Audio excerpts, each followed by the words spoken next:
Cafe Anyway.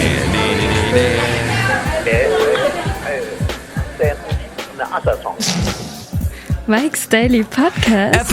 Episode 1163. Hello, it's Mike Matthews broadcasting from Cafe Anyway, located somewhere in Podcastro Valleymont. Today we're in Podcastro Valleymont. Yesterday we were in Podcastro Valleyton. Pleasanton.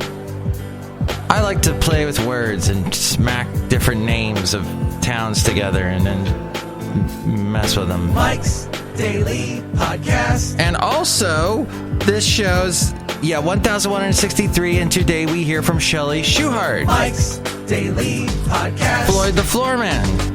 John Deere the Engineer. And we bring you the wonderful segment.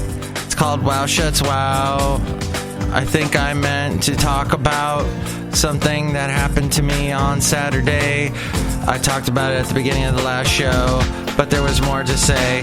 I went to this thing. It was called August Fest. Mike's Daily Podcast. And that's sort of a play on the word Oktoberfest, but it's in August. Isn't that cool? And there was lots of beer Mike's that was made Daily by a San Podcast. Leandro brewery by the name of 21st Amendment.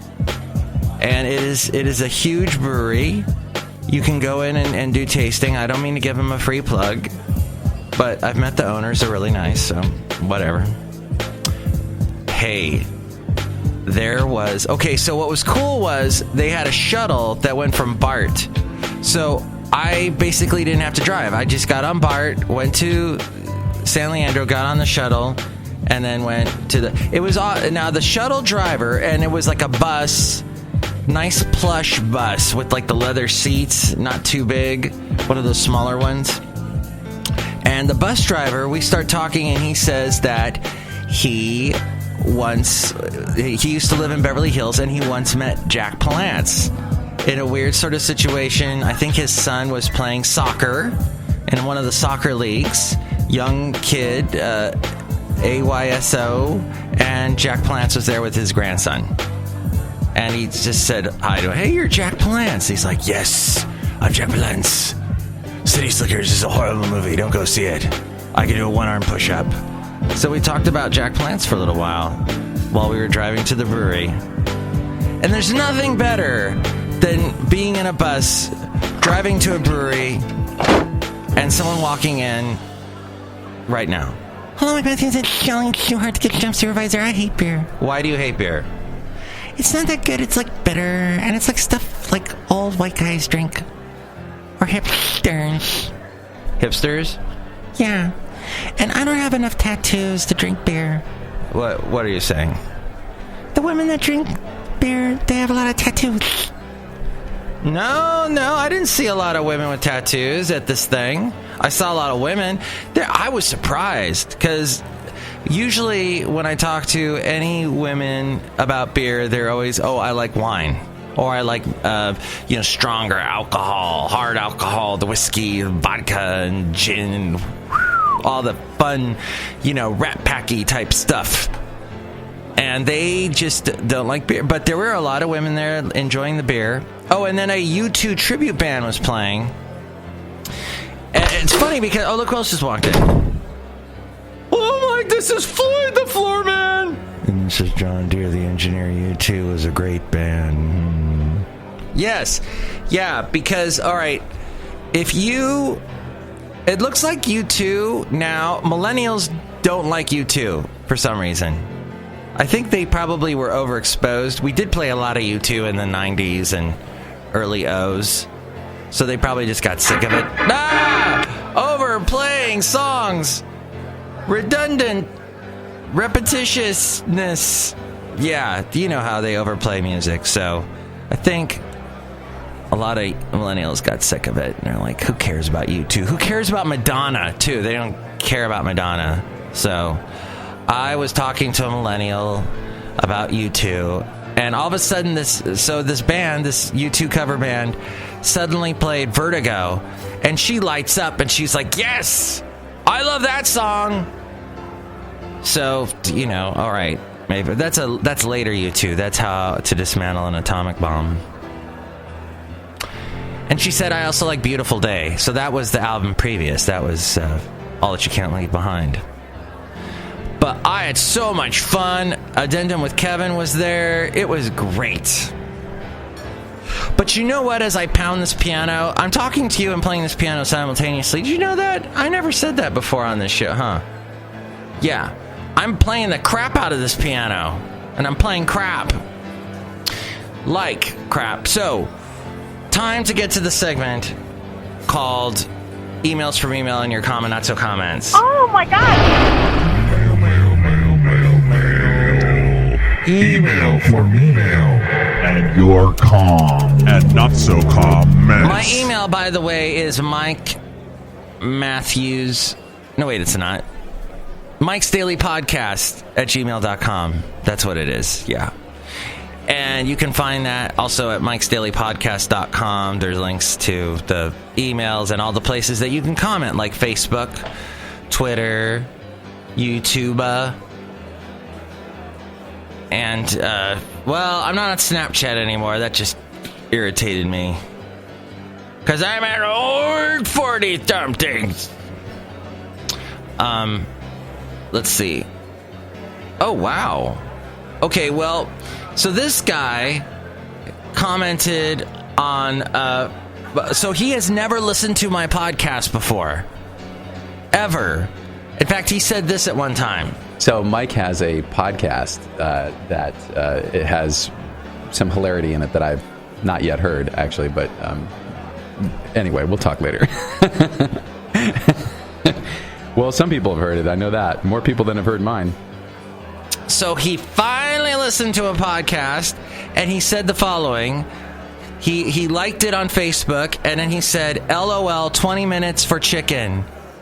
Oh, he was talking about the last podcast where I was discussing going to Union City on Friday, and it was like a Freaky Friday there. There were all kinds of freaks walking around.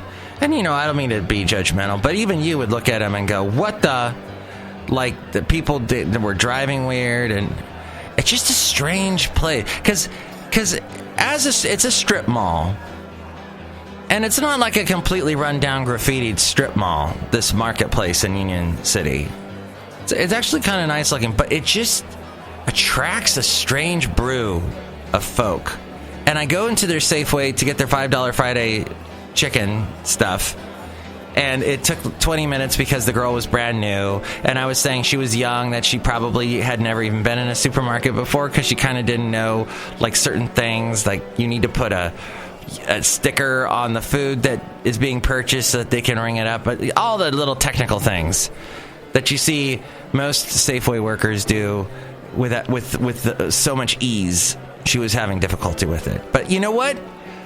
Dealing with me, I was super patient with her. Didn't go nuts or anything. I was super nice. And you know, by doing my order, she learned something and became better at doing what she does. I don't know.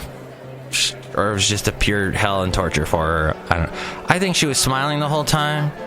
Maybe she was enjoying it. Getting the chicken.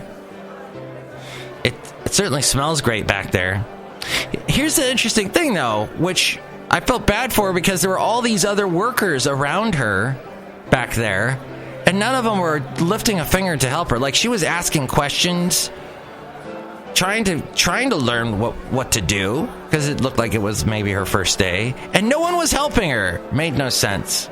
So this guy, who I never thought had listened to the podcast before, he said, 20 minutes for chicken, LOL, FWP. This guy likes the abbreviations. So I had to look up FWP, and it means first world problems.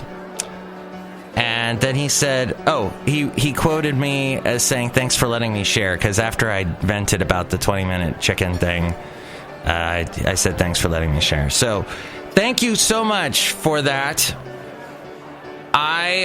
Then he posted on Facebook today that he heard shots in Oakland. So, that's not good. Well, we wish him luck. But if you'd like to comment or anything, there you can go, MIKES-DAILY-PODCAST.com. Joan Jett covered Dirty Deeds Done Dirt Cheap? What? This is breaking news. No, it's not. It's old news. She did it long ago. But there was an interesting thing that came out. Kelly Cutright, she has decided it is time to speak out about the anguish she suffered at the hands of her gymnast coach. The South Carolina woman's former coach, William McCabe, began abusing her in 1999, according to court records. That was the year after USA Gymnastics, the sport's national governing body, was warned that McCabe might be a sexual predator. Yet not until she read an Indianapolis Star investigation 2 weeks ago did she find out that the organization had dismissed those allegations against McCabe as hearsay and filed them in a drawer in its headquarters. Now, as USA Gymnasts prepare to argue in court that sexual misconduct complaint files it compiled on 54 coaches should remain secret, Cutright contacted the Star and said she would like the files to be made public so other girls and boys don't suffer her fate. She said there's no telling how many of those coaches are still coaching. There's no telling how many of those kids could still be in danger. And they want to keep it secret? What the? Yeah. So, read about that article. That news came out today. It's ridiculous. USA Gymnastics. Also ridiculous is that I put the note that I wanted to talk about in my phone, which I can't seem to open at the moment. Oh, speaking of the Olympics, rather. So, okay, after this whole Rio thing, all right, we just lived through the Rio Olympics, right? We just experienced the whole thing. I think I'm pretty much done with the whole, it's the same thing every Olympics, where people, first off, they go, okay, we got the Olympics coming up in about 6 months. The city is completely unprepared. It doesn't matter what city it is. They're always completely unprepared. Reporters go in and they find all these things that are wrong. Oh, this is wrong. That's wrong. Every time this happens, every single time now. And then the Olympics haps begin and start going on, and people are like, oh, wow, this is exciting. Look what Michael Phelps did. Look what Bynes did, etc., all these other people. And you're like, oh, wow, that was a great moment. Did you see that? Did you see that? Oh, my gosh, that was amazing. And then the closing ceremonies, no one cares about unless Lionel Richie sings. That was a reference to the Los Angeles Olympics of 1984, where Mr. Lionel Richie sang and the whole world smiled. He sang like reach out and touch somebody's hand, or no? Did he sing hello? I forget. He sang something. There was some song that everybody was talking about after that. But then the Olympics end and everybody talks about, oh gosh, those were the worst rated Olympics ever. The whatever network that carried them, NBC in this case, they did a terrible job. They're going to go bankrupt. Why do we ever carry Olympics anyway? It's the same thing every time. So next Olympics, I would like to just ignore them. But I would not like to ignore the Manic Street Preachers or Peachers. Have you listened to the Manic Street Preachers? They are amazing. They are a British band. They've actually been shortened down to be called the Manics, and they're huge in England. There was some weird story about their guitarist disappearing for a while, or I'll have to look that up for the next show. But anyway, check that out so that next show you'll know about the Manic Street Preachers. Fantastic band. Okay, I think we've covered enough ground. Chely Shoehart, you still don't like beer? Mike Matthews, it's disgusting. Okay. Floyd, you still love U2? The best band ever! Yes, I would agree with him. Good, John Deere, the engineer. Do your weird thing at the end of your sentence like you usually do. Okay, I think they're the best band ever. Wonderful. Let's do this segment, Wow Schatz Wow. Wow Schatz Wow. This happened yesterday. Oh my gosh. This would have been scary. So I was considering possibly flying to Florida to see my mom, very soon. And I hate when I hear about stories like this, but reports of a gunman opening fire at LAX, it turned out to be false. Los Angeles International Airport last night, while flights to and from the airport saw major delays, even though the reports were false. It caused a panicked evacuation. A search through terminals brought no evidence of a gunman or shots fired. LA police spokesperson Andy Neiman said the reports were spurred by loud noises only, and police were still investigating to find the source of them. Airport officials said that a person wearing a Zorro costume was detained during the incident. A Zorro costume? Was he Zorro the Gay Blade? But it wasn't yet clear whether the person had any connection to the evacuation. The incident stirred chaos as hundreds of people rushed from terminals onto sidewalks and the tarmac. It left a mess with 3 terminals shut down, roads closed, and flights held in the air and on the ground. And we all know what that means when they're held in the air. They got to keep circling, and that if you've ever been in a circling plane, it's just, ugh. It's like, when are we going to land? That happened in Atlanta for me one time. We couldn't land because the weather was so bad. It almost looked like we were going to turn around and have to head back to our destination. All terminals and roads into the airport had been reopened by 11 o'clock last night, about 2 hours after the initial reports, officials said, but massive backup faced travelers in their cars and in security lines. So lately it's just been, airports have been nuts.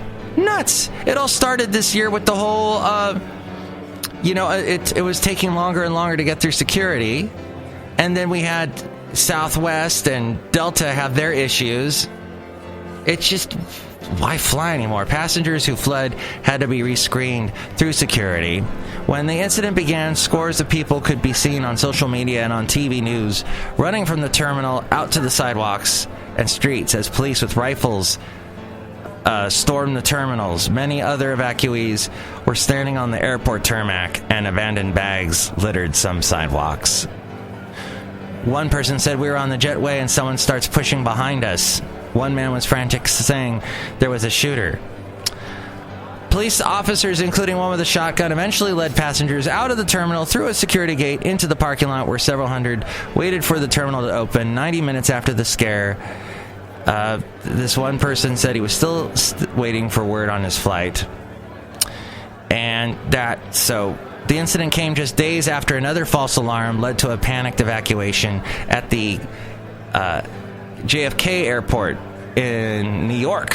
In that incident, police were investigating whether an overly boisterous celebration of the Olympics, this back on August 14th, led to noises that were misinterpreted as gunfire, while the ensuing chain reaction turned into a panic as crowds ran to evacuate. As we go outside a cafe anyway, we're bringing Mike's Daily Podcast somewhere in Podcastro Valley. Panic on the streets of London. Panic on the streets of Birmingham. I wonder to myself, I need to listen to more Manic Street Preachers. Next show, it's going to be the wonderful, fantastic Benita, the rodeo queen, the Disgruntled Fiddle Player, and the Brewmaster. Now, go forth and enjoy your day. And share maybe some beer with a friend. Beer.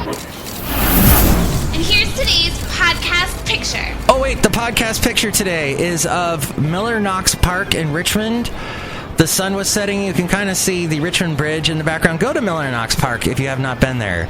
It's beautiful. It's sort of on this peninsula, and you see this fantastic panorama. Everything from the Richmond Bridge, you can see all the way over to the Bay Bridge and San Francisco. It's a perfect little-known spot. I was walking around the park, and nobody was around. So I think that should change. It should be overcrowded. Yes, what am I doing telling you about it? Oh well, go and have fun. Mike's Daily Podcast is written and produced and performed by Mike Matthews. His podcast is super easy to find. Download or listen to his show and read his blog at MIKEs-DAILY-PODCAST.com. Email Mike now at MIKES-DAILY-PODCAST@gmail.com. See you tomorrow. Bye!